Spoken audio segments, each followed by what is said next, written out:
It's Wednesday, February 5th. I'm Matt Harmon. Welcome to the Yahoo Fantasy Forecast here on the Toyota Land Cruiser set at the Super Bowl. And man, it is a hell of a day to talk ball. And it is a hell of a day to talk ball with my guest here. First time on the show, which is pretty crazy because what's up with that? And I, Gregg Rosenthal, have known each other for many years. Gregg, welcome to the show. Thank you. Yeah, what is up with that? Just actually, I was thinking didn't about make the cut. I was thinking about this as I decided I wanted to have you on the show. And again, thank you for joining me. You were on the Backyard Banter podcast way back in the day, but that is the first time. This is the first time I've invited you on a show since then. So I don't know what is up. Well, you're a regular guest on NFL Daily, and you got this badass car here. You're killing it. No, I'm doing the best I can. But it's good to have you, man. It's good to talk through the Super Bowl. So what we're going to do with Gregg, we have a big show for you here. But what we're going to do with Gregg to start is we're just going to talk about what we're looking for when each team has the ball. Later in the show, I'm going to talk with Caroline Fenton about why you should be or should not be excited about this Super Bowl and why you should basically just live your truth and do whatever you want. We're also going to talk a little bit of NFL drafts guide for an idiot. I'm the idiot in that scenario. And then we're going to finish with an interview with Malik Nabers and Rome Odunze and DJ Moore. So like I said, it's a packed show. Gregg, let's waste no more time. Let's get into it. Eagles, Chiefs. Let's start when the Eagles have the ball. What do you have your eye on? The outside runs. The Chiefs are better in almost every way over the last 6-7 weeks than they were all season. I think they're a totally different team. People have this idea that they somehow were lucky or they got close. It's no, they're the best team in football over the last 6 or 7 weeks, except for one big area. Outside zone runs. If you look at what James Cook did to them, if you look at what Joe Mixon did to them, that is where Barkley eats. He's averaging over 9 yards per carry on outside runs in the playoffs, which is just absurd. A preposterous number. And actually, their tackling hasn't been good. They're gap integrity, all that dorky stuff. They have not been great defending the run in the playoffs. They haven't been great defending tight ends either. So those are kind of the two areas when the Eagles have the ball. They've been very versatile this season. Whatever the matchup is, they're pretty good at picking the other opponent's weakness. And to me, that's a pretty big weakness. It's a big one. I came away with some of that stuff as well. I mean, the story of the season to me is these elite running back talents going to already great rushing ecosystems and weaponizing them. And I was talking about that before this season and kind of using the CMC example from years ago. And that was I think the hope for Philadelphia, for Baltimore, and even a little bit Jahmyr Gibbs in Detroit. For Green Bay too. Yeah, for Green Bay too. It's not quite as sexy and as explosive as these other options, but it's along the same thing. They were able to run so many more concepts as a rushing team with Josh Jacobs, and I think they were with Aaron Jones, even though Jones is a great player. But yeah, 2.9% explosive rushing rate allowed by the Chiefs all season. But how are they not going to at least give up a couple of bangers to Saquon in this one? I think they will. Because everyone does. It's one of the more consistent players. You can think of X factors, this or that. If you just think about, is he going to make that person miss in the open field? Is he going to turn 4 yards into 7? And ultimately, is their running attack and their scheme actually the perfect answer for Spagnuolo? Because you have this tendency to think, oh my God, Jalen Hurts is going to hold on to the ball forever. And Spagnuolo is always going to get a few blitzes through. That's just what he does. And are those going to be hugely disastrous plays, like the fumble in the previous Super Bowl, or negative 17-yard sacks, which you've seen out of Jalen Hurts? And then you think actually he played amazing against the blitz in the Super Bowl last year. He was probably the better quarterback on the field that night, or it was, pick your poison, two of the best performances I've ever seen. And that does give me a little bit of confidence that Jalen Hurts a little bit in the secondary role and performed well against Spagnuolo in the past. Yeah, Nate and Charles and I were talking about this on Football 301, that really the Jalen Hurts blitz stuff is mostly are they playing man or zone on the back end? Because to me, if you play man coverage against this Eagles team, you're going to get fried. Jalen Hurts has 11.9 adjusted yards per attempt in the playoffs against blitzes with man coverage on the back end. It drops down to 6.2. When there's zone on the back end. And again, remember when Jalen had the quote after the Steelers game, is that what y'all wanted to see? And it's yes, but also we know that they can do that. We know that a man-heavy team like that plays a bunch of single high, we know that the Eagles can shred that type of defense, but that's not what Kansas City is. Even if they do throw a lot of man coverage at you on early downs, they throw a lot of these blitzes on late downs with zone on the back end. So that's what I'm like most curious about when the Eagles are trying to throw the ball. It's very disarming when he gives these little like passive aggressive shots in terms of like the straight jacket's off, but he's up there and he's like, you know, he looks like a 90s R&B star. He's like too good looking. You're like, oh wait, he's taking like a shot at us? Here's a stupid question for you, Greg. Has the world like gone too far on the Jalen Hurts stuff? I mean, because I think he's gotten like too bad of a rap during this postseason run, because it's pitched as like, oh, the Eagles are this great roster and they don't have one of the elite quarterbacks. I don't think we put Jalen Hurts in that tier, but he's so good at executing what this offense needs. And I feel like we've gone, random strawmen I'm pointing to here, have almost given him too much crap through this Eagles run. Well, yeah, and he just played the best game of his season, I think, in the NFC Championship game, which is like what you like to see. And you think about that Pittsburgh game and different moments throughout the season. I think you're absolutely right. Like there's not as big of a gap, let's say, between a Jared Goff and a Jalen Hurts. They both are kind of doing what their offense is asking them to execute. There's the unicorns, and he's not one of those guys, but his strengths, like vertical downhill power running and what that opens up for the offense. Accuracy just in general. He's a very accurate passer when he actually makes a decision. And then great go balls. Like, that's a great combination, and it's pretty cool. like most teams would absolutely love to have that, and he is not the platonic ideal of like Joe Burrow or Patrick Mahomes or Lamar, but it's like, neither are 26 other starters. You know what I think it is too? And I'm guilty of this because like when I'm charting receivers and stuff, I love watching routes over the middle, and I think it's just so impressive when you can, as a receiver, you can break off against man coverage on like a deep dig or something like that, and the quarterback just pins it on you. And like that's not who Jalen Hurts is. But it's also pretty sick when you have A.J. Brown and you can just dunk on people with go balls, and why not lean into them? And they're perfect. Yeah. They're a little Russell Wilson-like. You're like hitting me with a lot of like 401 stuff. Do you ever feel worried that you like save the better stuff for your fantasy for this podcast and don't give the 301 stuff as good? Is there like a rivalry there? Yeah, no, for sure. I mean, this is my show. So if one's going to be good, it has to be this one. Loyalty. I mean, yeah, I don't know. I'm on too many podcasts. That's objectively true. But last thing before we move to the Chiefs here, if I had to put your feet to the fire, A.J. Brown, Devontae Smith, Dallas Goedert, who leads this team in receiving on Sunday? I've been riding the Goddard idea this whole time. I really do. Although I do think it's a little underplayed that you talk about how young the Eagles defense is and everything, and then you think, okay, who's in the back end of the Chiefs? Like Jalen Watson, Jaden Hicks, Brian Cook, Shamari Connor, maybe a little Najee Johnson. There are 5 names where you don't normally hear on literally like any preview of the show, and yet there will be more than a few plays where they are literally matched up against A.J. freaking Brown and Devonta Smith. So I've just talked myself into going to A.J. Brown just because I love A.J. Brown so much. So I changed my answer.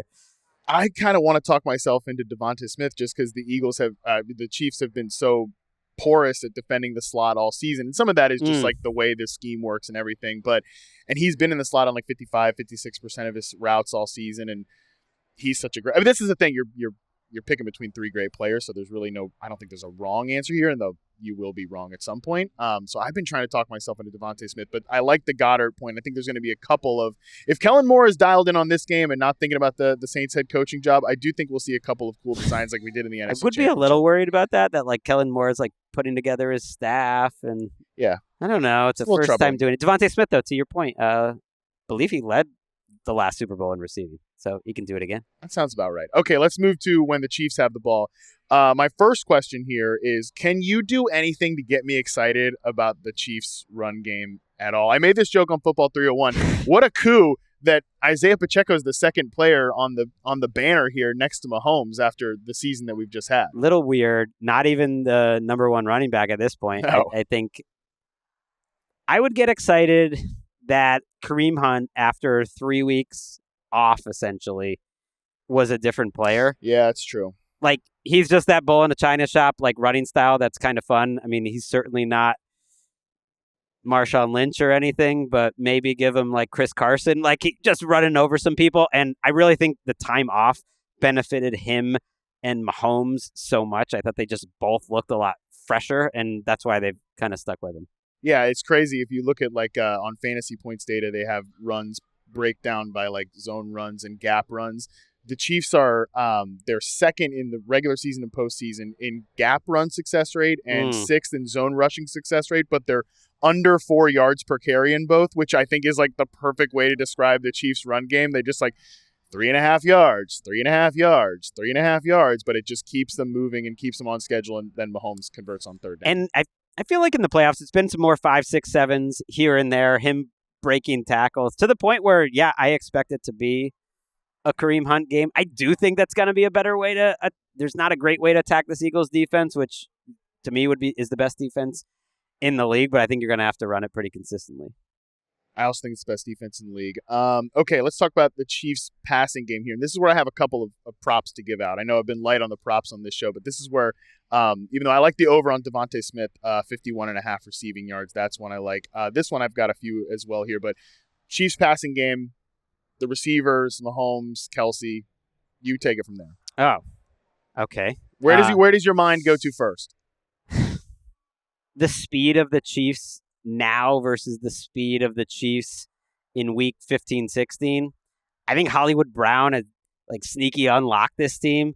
Xavier Worthy's maturation, I'm talking to the GOAT here about like the receiver crew. So I almost feel like I'm not worthy, but nice unintentional pun. Maybe? His route tree and the way they trust him, and that they're kind of building some of the offense around him is special. But also when I'm watching that tape from the last couple of weeks, it's like, oh yeah, this team is no longer the slowest team in the league. Yeah. Actually, there's some routes where it's like they're both doing comebacks, and it's like, oh yeah, that's a great little combo, and they're both open on them, Marquise Brown and Xavier Worthy. And I think Worthy's more the one, but I do think Brown's speed is helping to open it up for Worthy. So they are really not that team that they were in week 10 because of that speed. And it's a tough matchup against this secondary, but I think they're way more equipped to deal with it than they would have been if they had played at midseason. And they're a tough the Eagles are like a tough defense to pin down coverage-wise because they can really throw a little bit of anything at you. But, yeah, Worthy to me, and I've been talking about this on the show, is they really have just kind of, remember in the early season, midway of the year, everybody's like gotten all these clips about, look at these missed deep opportunities between Mahomes and Xavier Worthy. Like, when those start connecting, like, then this is going to be real something. They just basically ditched that. Yeah. They're just like, no, forget it. We're actually going to try to weaponize his speed on, like, horizontal breaking routes and, like, quick hitters. And he is 6 yards per route run against man coverage in the playoffs, which is bonkers to Xavier Worthy. And it's mostly, to me, like, you get him in the slot where he's like 50-50 slot outside, and he's just like a little quick flat route, and he's just wide open against man, and then he's just going to outrun DeMar Hamlin to the pylon. Right. They will be able to get some mismatches, and you do think about how Zach Ertz ate in the NFC Championship game, and you do think about, okay, well, what is that matchup? Kelsey on Reed Blankenship, Kelsey on Oren Burks. Yeah. Like, is Oren Burks going to be an unfortunate, huge part of back-to-back Super Bowl losses? Like, that would keep me up at night if I was Vic Fangio. Yeah, and I mean, it really is when you just look at the receivers, Worthy has been their answer against man, and Kelsey's been their answer against zone. But I'm glad that you brought up Marquise Brown, because I think he's getting a little overlooked right now because he hasn't had like a big statistical game, but they're trying to get him deep passes. Like, I like the over on Worthy's 5.5 catches at plus odds. I think he gets at least 6-7 catches in this one. From a Hollywood Brown standpoint, the one prop I like is the over 18.5 longest reception. I'm trying to like grow my my longest reception acceptance level, because I typically hate it. I hate betting it as a prop, but I've tried to find the right spots to pick it this year, and I think this is the one. That one would keep you up at night, though. Like, our friend Patrick Claybon, I think, has nightmares about what Marquise Brown did to those Ravens teams. Yeah, that's a fair point. I kind of think I'm with you, though. I think, first of all, he's made a couple plays, and I do think he opens up things, but I feel like he'll be an inordinately big part of this game, good or bad. Kind of like Oren Burks. Like, you could see him being a problem for the Chiefs or a problem for the Eagles, but he's got to matter, I feel like, in this game. I think so too, and I do think that's he was a good signing. It just obviously didn't work out because of the injury, but I wonder if he's back in Kansas City next year. I've been doing the free agency rankings. I've started to do that, and I think he's already made himself some money in the playoffs. There's no free agent wide receivers. They're all like guys that we were excited about 3 years ago. It's literally T. Higgins, who may or may not get there, and like Hollywood Brown's probably my number 2. Yeah, I'd probably go Godwin number 2, but he's coming off of an injury, right. And I mean, so is Hollywood. I don't know. It's not an exciting class. It's not an exciting class of free agent wide receivers. That's for sure. All right, Greg. Anything else that people should keep their eye on? Not. I'm going to get your pick, score, the whole thing. That's what I was doing. But before that, anything else you've got your eye on that people need to know in the Super Bowl? I just think about the protection that Mahomes has had pretty well in the playoffs. Although Tooney, I think, has gotten a little too much pop in left tackle. And I think about that 4-man rush that the Eagles have.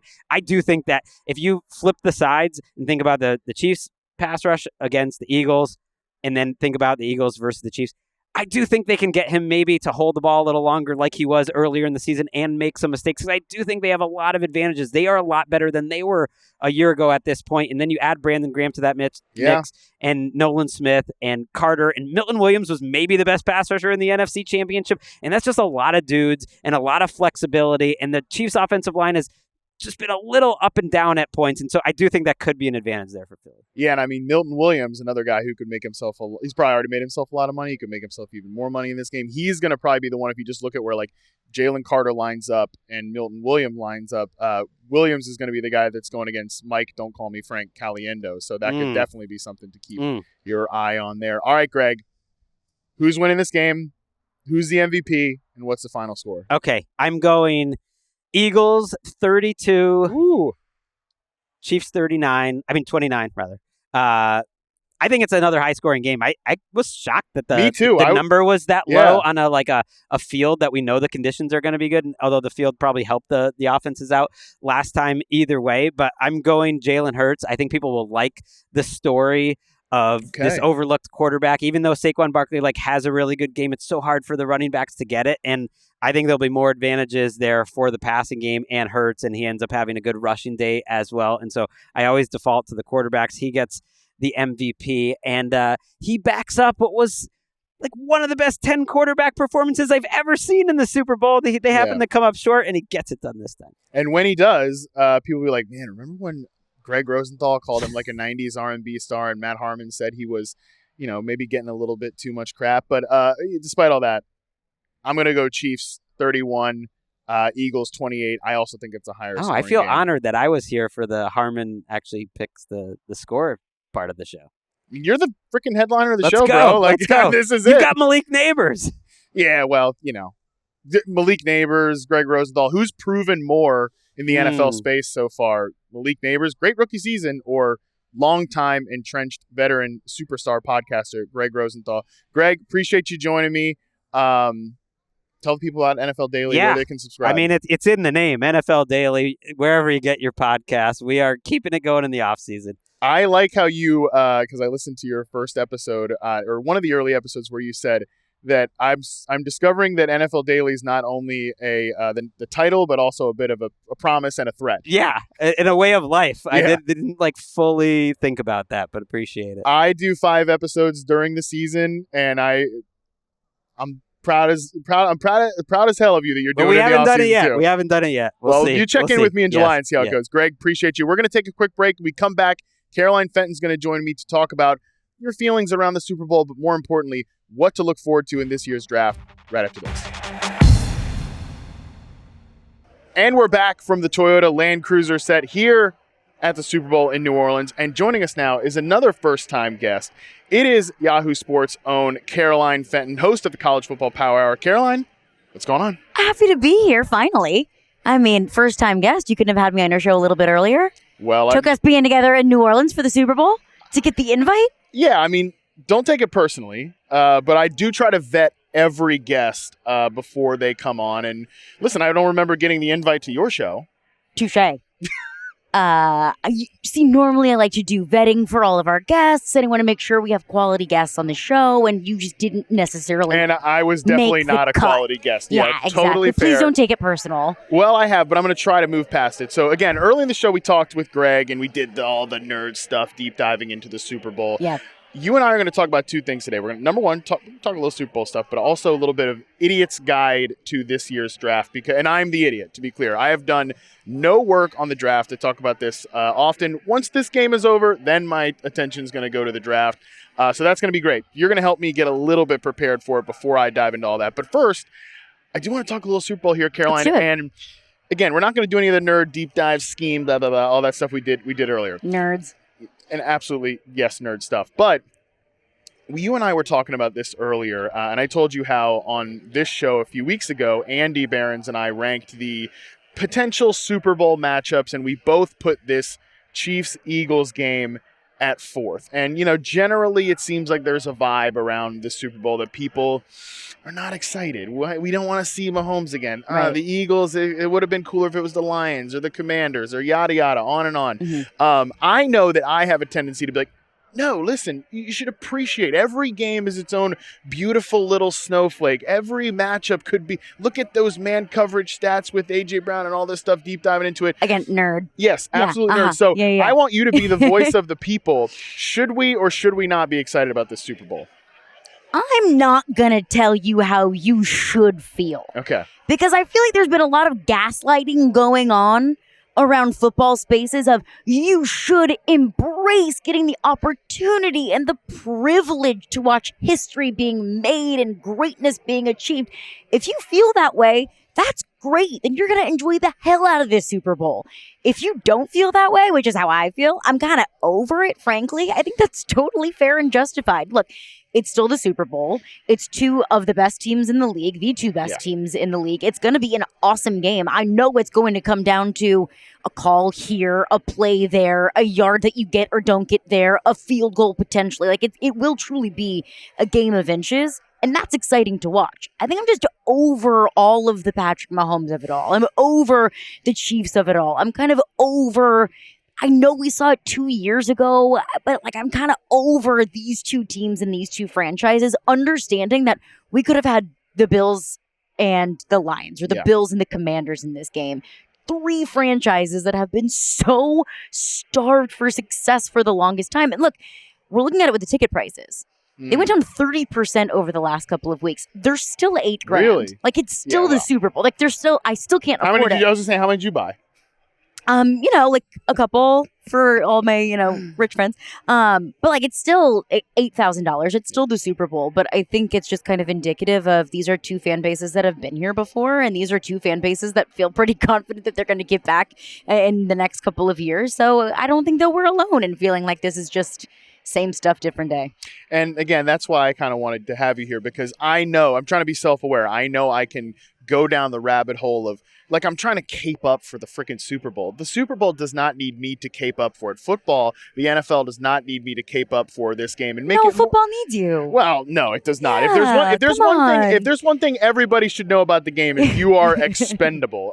Whether you play it, whether you coach it, whether you cover it, you can be replaced. And whether you're not going to watch it. Enough of the, I'm boycotting the Super Bowl. Okay.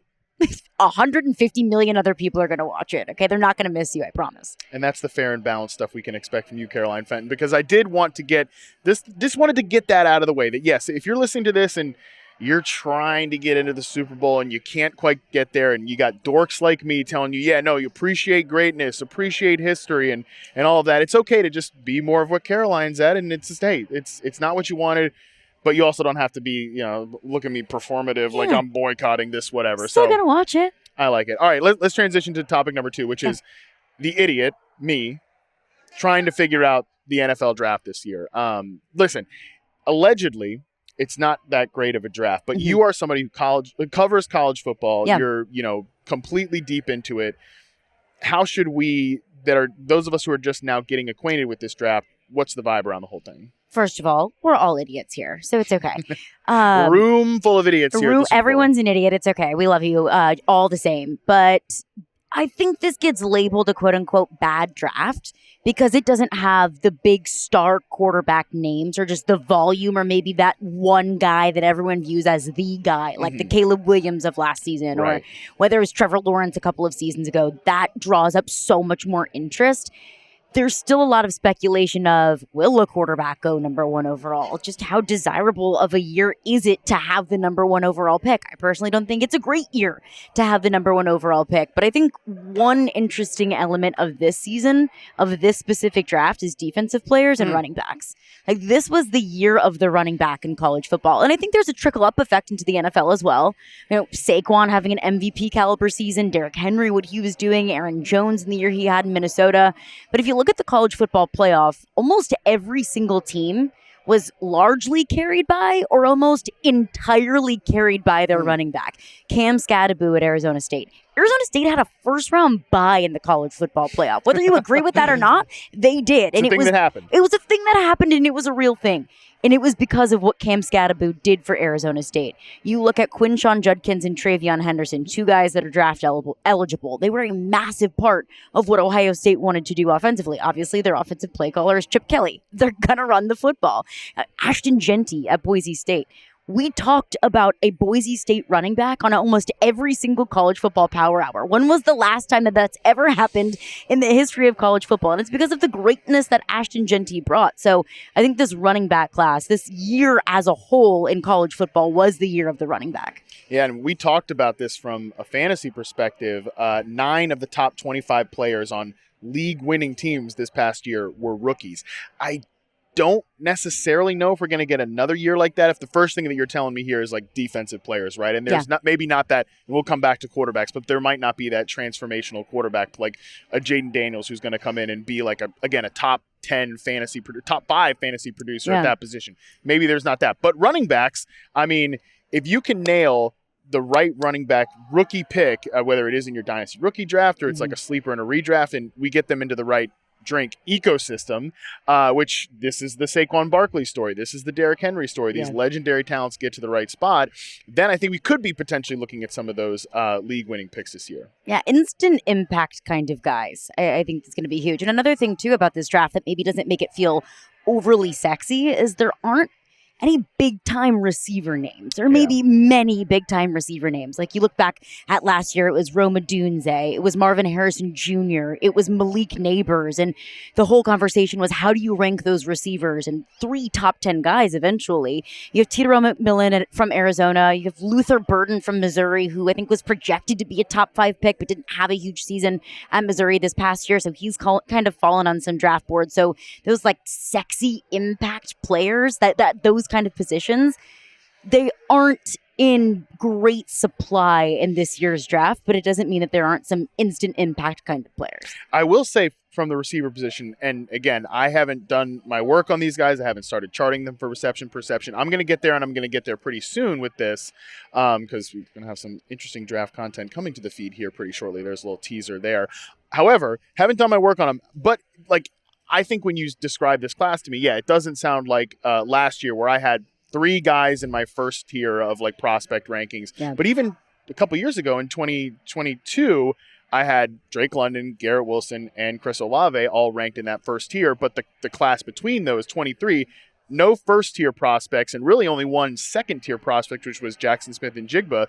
But the funny thing there, Caroline, is that if these guys do fall in the draft, then they actually end up going to better teams, like more stable environments. And I mean, JSN is coming off a revelatory breakout second season. Obviously, this is a stupid example because he wasn't a first-round pick, but Puka Nacua was a great producer as a rookie because he landed in the right spot. Even Zay Flowers with the Ravens, Jordan Addison with the Vikings gets to run across from Justin Jefferson. So that's going to be the key with these receivers is if they do get pushed down the board, that could actually be better for their long-term production outlook. 100%. I mean, you look at Malik Nabers has been pretty outspoken about his situation with the Giants. We're going to talk about it later in this show. Yeah, he's pretty outspoken about that. And also, I think an important thing to point out, you bring up Jaden Daniels and his massive, just impact as a whole, but his massive fantasy production this past season.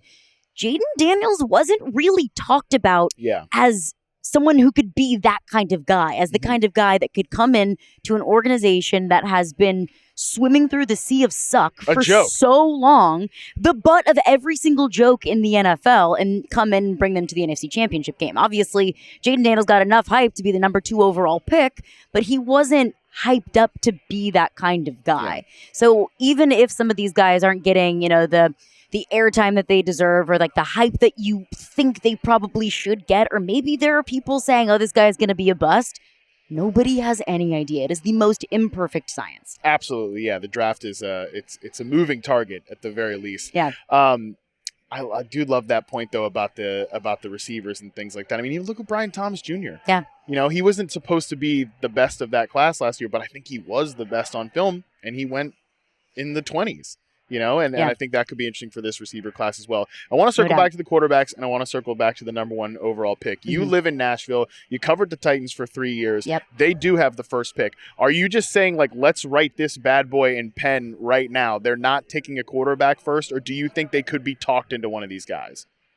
That's hard to say. Yeah, very unfair question for you, but I did it anyways. Well, and I think it's hard to say mostly because so much of this regime is so new. Brian Callahan coming into year 2, Mike Borgonzi coming in as the GM was just hired less than a month ago. So it's hard to get a grasp on what their draft style is, what the draft philosophy is. But one thing that Mike Borgonzi said, talking about his time with the Chiefs, is first we have to solidify the quarterback position. Yeah. It's really easy for you to say that when you have Patrick Mahomes. Yeah, but when he was talking about solidifying the quarterback position, he wasn't talking about Patrick Mahomes. He was talking about Alex Smith. So a guy that's maybe not the sexiest name. It's a guy that maybe isn't the biggest name, and it's a guy that's not the biggest fish in the pond, but it's a guy that can come in and can be super effective for you, and he can just be a placeholder in the quarterback position. I wouldn't be surprised if that's the route that the Titans decide to go down, to go and find their Sam Darnold, to be a plug and play for the next 2 or 3 years, and he's not your franchise quarterback, but he's a guy that can come in and be pretty effective for you. I've said before, I think the perfect kind of guy for the Titans is Ryan Tannehill. I understand Ryan Tannehill's 36 and he's past his prime in his career, but it's what he was for the Titans, a version of Ryan Tannehill, and what he was for the Titans when he was the starting quarterback for the Titans. So I'm not willing to put it in pen, but I'd be close to it. It's too early in the process to say, and they haven't even met with Cam Ward yet. I don't even know if they've met with Shedeur Sanders yet, but I'm pretty close to it. If I were the Titans, I can't say what the Titans are going to do, but if I were the Titans, first thing I would do is start fielding calls about the first overall pick. Yeah. How big of a haul can I get in return? Hard to do that in a year when there isn't that number 1 guy that everyone is saying this is going to be the savior of your franchise. But if you don't get a return that's good enough for what you think the pick is worth, take Abdul Carter. Take the edge rusher out of Penn State. No such thing in the draft is a quote-unquote sure thing. But Abdul Carter is really good. And I'm kind of the philosophy that if you take a defensive player, more specifically an edge rusher or a defensive lineman, in the first 3 rounds of every draft, you're probably going to be pretty good if you just continue to stockpile talent at that position. So if the Titans stick and pick, I would take Abdul Carter. And listen, I mean, these 2 teams that are in the Super Bowl here, I mean, one of them for sure is just built through the trenches. Yeah. Obviously, Philadelphia, and they've never at any point been like, "We're set, we're good. We don't need more edge rushers. We don't need more interior disruptors. We don't need Jalen Carter. We're good." Yeah, no, exactly. They've continued to solidify that position. They get great impact from a guy like Milton Williams. That's why they're here. That's why it's still crazy to me. I know it's almost, it's a long time ago now that Doug Peterson, Nick Foles Super Bowl was, but it's just crazy to think about those 2 teams, how different they are. Like that one to these 2 that have been to the Super Bowl recently. And it's because they've been strong in the trenches. Like that's the continual theme there. And I think obviously Kansas City has Chris Jones. He's a big part of why they continue to be here. The biggest reason is 15, and it's Andy Reid. But, I mean, right after that, it is Chris Jones and what they're able to do on defense. So it's not a bad idea. Like, you can never have too many defensive linemen. And there's different. I think that the Eagles and the Chiefs are the 2 perfect examples of the different ways that you can win in the NFL.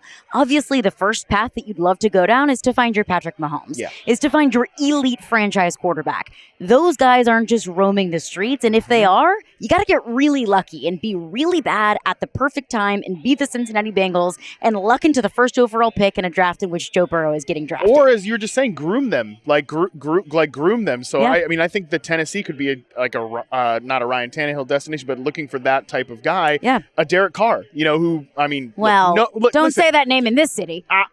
I get it. Well, no, they want me to say it in this city. Like, get him out of here. Derek Carr, good quarterback. To all the GMs that are listening. Yeah, say it louder. Get him going.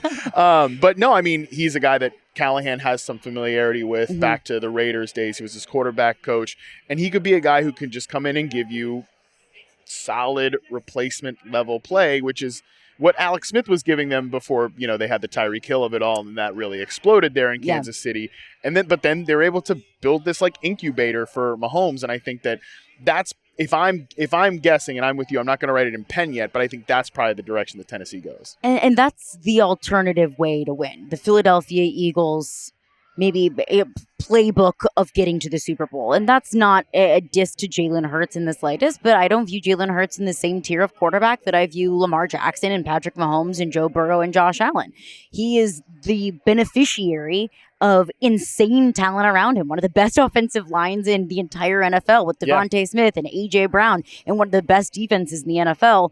That, I think, is the more tangible model of success in the NFL. When you don't have that elite quarterback, it's a support system around the quarterback, and that comes from drafting well. And Tennessee, over the last 5 years, have missed on a lot of drafts, if not every single draft. You're almost back around to getting excited about this Super Bowl. You're talking about how good the Eagles roster is. We're talking about how interesting the Chiefs build is. They're good teams. Okay, a hot take. Yeah. 2 teams in the Super Bowl are good teams within a very intriguing last couple of years. But I am excited about the Super Bowl. It's the Super Bowl. Of course I'm excited. It just lacks a little bit of newness, a little bit of buzz, freshness. a little bit of freshness, a little bit of newness. And I'm kind of feeling it almost a little bit in the city as well. It's lacking a little bit of, we're in New Orleans, je ne sais quoi, if you will. There we go. I mean, first time that's been said on the show for sure. I win. Last thing here before I let you go about this class. What is new is the tone around the tight end position. Typically, the last few years, it's been like, maybe one guy. Maybe we're going to sell ourselves on Kyle Pitts, and that's never going to work out. It's supposed to be a great tight end class. Yeah. True or false? Tyler Warren's in it. Yeah. So true. Okay. Tyler Warren is an absolute freak. And if you haven't watched any of his highlights at Penn State, I highly recommend. I was covering the Fiesta Bowl for SiriusXM, and we were talking about like Drew Aller's first touchdown pass of the game. They're talking about how great of a pass it was. Stop giving Drew Aller any credit for that. It was a much better catch than it was a throw from Drew Aller. And it was Tyler Warren, who's like a ballerina, but he's also 6'5", 280 pounds. Tyler Warren is an absolute freak. I don't want to call him the next Brock Bowers, because I do think that Brock Bowers, what he did in college, his production in year 1 in the league, I don't want to call it unprecedented, and I don't want to say that it's something that can't be achieved. Record-breaking, so I guess it is unprecedented, and I don't want to say that that's a level that no one else can reach, because it's a tangible thing that Tyler Warren or any other tight end in this class could achieve, but Tyler Warren is, I would say, up there amongst the hype that a tight end should get, up there with the amount of hype that Brock Bowers got last season. Well, bringing it all the way back around to dorks, there's a lot of us dorks who have just been spinning our wheels at the tight end position in our dynasty leagues. Yeah. Some of us are sick enough to basically, like last person at the bar, well, Taysom Hill, you can get some cheap points in this tight end spot. Like, let's go ahead and do that. And again, some of us, not naming names, but if you're watching us on YouTube, you can see who it is, are very excited to hear that you're saying this about Tyler Warren. So I'm hoping to find my way to him in some dynasty drafts if he lands in the right spot. We landed in a great spot here in New Orleans. Yes, we did. With you on the show. Appreciate you, Caroline. Tell the people what you're working on, where they can follow you, where they can listen to your show, all the things. Yeah, absolutely. You can follow me on Twitter at Caroline Fenton 1. I also host the College Football Power Hour on Yahoo Sports, which will now become the College Basketball Power Hour. So make sure to tune in around March Madness. There are other sports other than football, contrary to popular belief. Contrary to Matt Harmon's belief. Contrary to Matt Harmon's belief. You can follow me on Twitter at Caroline Fenton 1. You can find me at Yahoo Sports and on SiriusXM College. Let's do it. All right. Well, I'm definitely going to be listening to your show during college basketball season, so I can actually maybe, have like one good round in the bracket. You're not gonna. I'm not gonna, but at least it will be a good show. No one will. Appreciate you, Caroline. Thank you. Thank you. All right, welcome back here to the Toyota Land Cruiser set at the Super Bowl. We've got 2 great interviews with 3 great wide receivers to get to here. We've got Malik Nabers of the New York Giants and Rome Odunze and DJ Moore of the Chicago Bears. Let's take a listen. Malik, what's going on, man? What's going on? How you doing? I'm doing great, but I'm curious how you are doing. How's the offseason so far? Season's in the books, coming off your rookie year. Anything in year 1 that surprised you? Well, right now, off season has been going good. Taking the time out, traveling the world, seeing some things I never saw before. Things that, has been exciting about my rookie year. It was just a learning experience, great opportunity. Did a lot of great things this season, broke a lot of records. So, feel like, that was in the book leading on to next year. I'm kind of hoping for the same.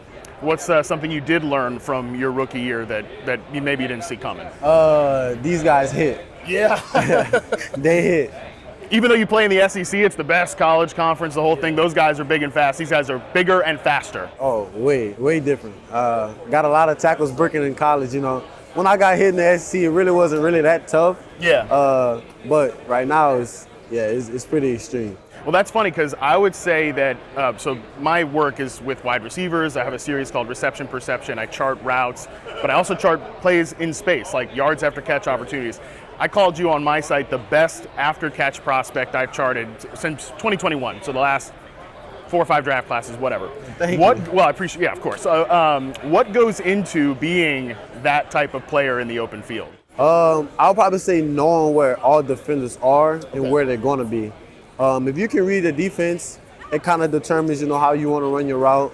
You get that picture right before, you're looking for the ball is where that defender is coming from. So, you have a good space in your head about, guys trigger fast, they fast. So you kind of like brace yourself a little bit, but also keep, your body stable for you to bounce off that tackle, and always keep your feet running. Right, so yeah, everybody, like we said, in the league is big, fast, physical. There's more to it than that. There's like a spatial awareness concept to being an after-catch player. Yeah, I mean, especially in the league, those guys, they running fast, but they also wrapping up. So it's kind of hard to break some tackles because they wrapping up. More of the time, if you find that one guy that wants to just try to create a big play, a big hit, you can really bounce off of that. But most of the time, a lot of guys wrap up. Was there somebody in the league that kind of took you by surprise, like, oh, I think I can make this guy miss or whatever, and he got the better of you? I would probably say probably those guys from Dallas. Yeah. Those safeties from Dallas, they're pretty good. I thought I could create a little juke move to get away. Nah, they was on that. Okay, they can fly around a little bit. Like I said, charting routes, that's kind of my whole thing. What's your favorite route to run, and what do you think is your best route to run? Favorite route to run is probably a 10-yard stop. Okay. Stop route. Pretty good at that. And what you said? The least favorite? Oh no, what is your best, and then what's your favorite to run? Oh, okay. I'm gonna change that up then. Favorite to run is probably any kind of double move. Okay. I love running double moves. I think I'm good at that. My best route I like to run is this 10-yard stop route. That's funny because, like I said, I have on my notes what I thought you might pick. I thought maybe like a deep slot fade, something like that, where you can create a little bit of separation there. That one too, yeah. Also, that deep stop route. It's funny, I talked to Jamar Chase a couple years ago. He had like the same answer because I think you guys are pretty similar players where you catch up on people with not just your speed down the field, but your savviness as well. And that's really where I think you can create that miles of separation at that deep curl or comeback right there. Transitioning now to year 2, what's something you think you can improve on going into this year? Making sure my body is as healthy as it can be throughout the season. The season pretty long. I think we're trying to add a new game, extra game to it. So they're trying to add that extra game. Yeah, so keeping your body healthy throughout the year. Got to find a better way of doing that. I feel like every week it was something new, whether something was wrong, something was a bruise was going on. Couldn't really move my foot well, so probably just trying to keep my body as healthy as possible through the season. What's something about playing wide receiver that maybe the public doesn't think about enough, maybe they overlook? I feel like everybody say that's probably the easiest position to play on the football field. Yeah, but you have to beat the man in front of you and beat the other guys around you. So it's not really that easy as you think. And then you got to catch a ball from a QB. You don't know where it's going to be. You don't know how fast it's coming. You don't know who might distract you. You got to make sure your feet is good. It's a lot of stuff that go into it. So, it's pretty challenging especially when you got to get off the line of scrimmage. They might have a longer dude on you playing somebody different in the week. And then you got to still make plays when you're out there. You got to catch the ball. And it might come a time where you drop the easiest ball that comes to you. You might drop a wide open pass, and everybody might be like, that was the easiest catch.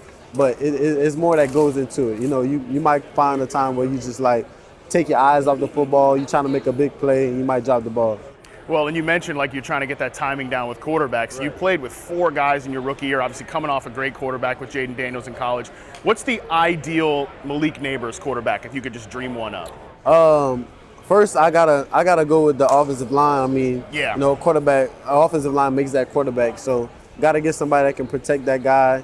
I'll probably say somebody that has crazy arm talent, very accurate, mobile out the pocket, can create plays with his feet. That keeps the extra first downs going. It keeps the defense coming down. So, it's better for a receiver when, your quarterback is like that to make plays down the field. I mean, this is a real football guy right here talking like, offensive line first, then we'll talk about quarterback. All right, you're here with Pepsi. Tell me what you got going on with Pepsi. Pepsi Zero Sugar we got going on this year. I've been nominated for Rookie of the Year, voted by the fans. So I guess I've been doing a great job on the field, creating that little spark plays. My dance move's been good this year. We're going against, Coke Diet Sugar this week. They're bringing that back. So I'm excited to be a part of that and, compete again while I'm out here. A lot of really good rookies this year. Yourself, yeah. Jaden Daniels, Brian Thomas Jr., you 3 guys together, former LSU players. Who's going to have the best career? That's really hard, bro. That's really hard. We all started off very strong, and we all push each other every week to try to, create big plays. So Pepsi was one of those things that we competed on. Who can win Rookie of the Week every week?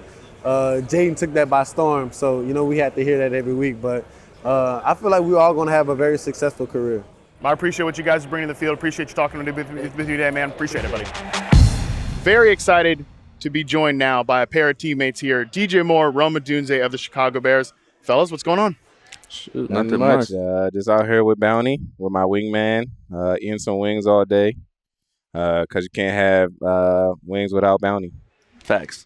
So tell me a little bit about Bounty, the wingman, the whole deal.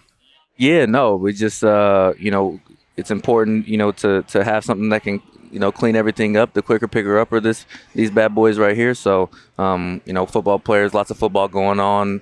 They say over like billions of chicken wings being eaten over just this week than this weekend. So, you got to have something to clean that up, and nothing better than Bounty. Drums or flats? Flats. Really? How do you do like the whole push down method? No, I just crack it in half. There we go. That's a real man answer. I like flats too. Okay. I like flats. I'm a drums guy. I feel like you get more meat that way. No, they get distorted and look funny. I can't. I was an all flats guy at some point, but I'm a fan of drums too now. I'm back to even, so I respect it. I mean, I'm not going to discriminate. It's a plate of wings. It's a plate of wings. I'm not going to turn my nose up at that. All right, but you guys are wingmen, your teammates. I'm going to throw this to you first, DJ. Something in Rome's game that you noticed early that was really impressive to you? That was really impressive? How smooth he was in and out of routes. Yeah. Yeah. Okay, that's a good answer. I charted Rome as a route runner in college for Reception Perception. It's a series that I do. All green route tree, which means he got open on all routes at all level at a really high percentage. So I like that answer. Rome, throw this to you. What's something about DJ's game that maybe you learned from early on? Yeah, I was saying this earlier. His balance, his contact balance, his balance within routes. He can make a cut off of any foot, any angle, any type of depth. It seems, and always keep his feet. So he's an extreme athlete in that way, and it kind of carries over when he has the ball in his hands as well. Okay, I'm glad you brought this up because I've watched DJ's entire career dating back to when you were at Maryland and then with the Panthers and everything. And there's a lot of staffs over the years. I'm not going to throw anybody under the bus. In terms of deployment, why have we not gotten somebody that's made it a priority to put the ball in your hands in space since I would say your rookie year in Carolina? Is that something you'd like to do more of? I mean, yeah, but it takes a lot. It takes more. I feel like it takes more creativeness to make it happen that way. And what goes into it? Is it deployment or certain type of routes? We would I'm gonna leave that for the coaches, but Sure. like just being out there, like if you get the ball by yourself, like it's scary. But if you got like one or two blockers, then you can make something really happen in space. But like just generally being in space by yourself it ends up being bad sometimes. Yeah, so it's a little bit of a structure issue. Yeah, that makes sense. Rome, for you, again, I was really impressed with your ability as a prospect and then as a rookie to play all three positions. Like I think you can line up at flanker, X, move into the slot as well. If you could pick like an ideal position for yourself to kind of be your main home, what would it be? Oh, I don't know. I don't even know if I could pick one, honestly. I like being, kind of what you were saying is, asset to every single position because, every scheme, every defense that you play, like, has different weaknesses. So being able to play, like, every single different spot on the field, I feel like is important to, be able to have that success. So, man, I'm good for, wherever I'm best used on that particular play. Do you have a need to do it? Oh, I had to do it my rookie year. For sure. It feels like he did do a little bit of everything as a rookie as well, which I think probably helps you move to all three positions as well because you're another guy that I think can thrive there as well. Yeah, we got to be interchangeable, and I think everybody on the roster is like that, especially him because he has to, go through the ranks of everything. So, which he did well, and he took a lot of notes, and his game elevated every game. New coaching staff in town, Ben Johnson, head coach. First impressions, either one of you guys. DJ, I'll throw this to you first. He's ready to work. He's going to take this opportunity to make the best of it. He's the first-time head coach, and the message that he had in his presser was felt throughout the organization and throughout the players that was there. And I know everybody back at home that was watching that wasn't in the building can feel the energy and juice that he's bringing, and we got to just come in with an open mind and ready to work. Rome, same to you. Yeah, no, I agree with DJ. He brings that, intensity and I think a level of confidence that is good for the organization, and we're going to have to, continue to build that chemistry and put all the pieces in the right spots to go out there and have success. But, off of initial impressions, super impressed and was able to, watch his offense on film as well as live. So super excited about the future and what they have to offer. Yeah, I mean, in terms of from a deployment perspective, like we were talking about earlier, he's a guy in Detroit that had Amon-Ra St. Brown playing a lot of different, and in like a very unique kind of role as that power slot receiver. Any sort of early indications as to which one of you guys might be in that type of spot? That's the most question we getting all day. Really? Yeah. Man, I thought I was coming with a good one there. Nah, that's like the third time we got asked that question, but we don't know because like he said in his presser. We're not just picking up the Lions playbook and just we got to go learn it. It's going to be the Chicago Bears playbook for the 2025 and thus for down the line. So we really don't know what's about to happen. We just got to go in there and just work hard. Well, and the benefit of it is like we're talking about, both of you guys I think could be a little interchangeable there. So that's really exciting. Caleb Williams, I'll throw this to you, DJ. You've played with a lot of different quarterbacks over your career. Tell me something about Caleb that maybe people don't know about. That we don't know about Caleb. I think he's pretty out there with everything. He's pretty well covered. It's well covered. But his grind, he when I get there, he's pulling up because I get there pretty early. And he pulls up right next to me. He's getting after it, and he's either going to lift in the morning or get some extra film study. So. I know he's trying to build his routine and it's paying off towards the end of the year last year. Rome, what's something about Caleb's game that stuck out to you? I think, obviously his ability to make plays outside the pocket and improvise in situations, I think is super impressive. But his ability, to just sit there and go through the reads as well. I think he brings a different type of skill set, than a lot of quarterbacks, especially with his, on the run throws and stuff like that. So he has an unpredictableness to him. I don't know if that's a word, but no, it works. But it is a podcast, man. You're allowed to make up words on a podcast. There you go. That kind of makes you have to be ready at all times. So I think that's something that's unique to him. For both of you guys, I'll throw to you first, Rome. What's your favorite route to run? What do you think is your best route? Oh man, There's only one right answer. Oh, I like this. There's only one right answer. For all receivers or him specifically? No, just him specifically. Okay, well then I want to hear this. I mean, my favorite route is I don't know. I like go routes, but like, kind of like on the outside, like a one-on-one opportunity, just to go make a play, as well as like box fades, eye fades. I think are fun as well. Just kind of like a me versus you. Let's see who can go get the ball is all type of fun. But yeah, I would say all deep routes. Was that the right answer? No, that's not the right answer. What's the right answer for him? Clear route. Clear out for DJ Moore? Clear out. No, I'm just messing with him. I'm just messing. What's your favorite route to run? What do you think you're best at? Any routes that's breaking in or a stop route.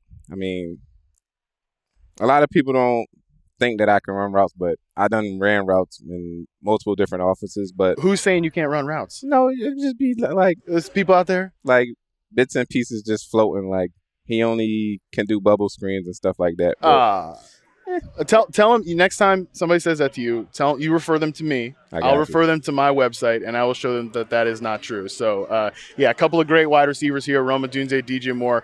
Good luck to you guys this year. Really rooting for a big offensive turnaround there in Chicago. Appreciate your time today. Thank you. All right, thank you again to DJ Moore, to Rome Odunze, to Malik Nabers. Malik Nabers, real pleasant guy. I enjoyed talking to Malik Nabers, and I will be laughing for a while about DJ Moore saying that the best route that Rome Odunze can run is a clear out route. That one's going to stick with me for a while. That was some pretty juicy stuff. Thanks again to those three receivers. That is going to do it for today's show. Super Bowl show in the books. On Monday, we will be back with Andy Behrens. He's going to join me to break everything down that you need to know from this Super Bowl. Celebrate the winner. What's next for the loser? All that and more coming up on Monday. Until then, we are out.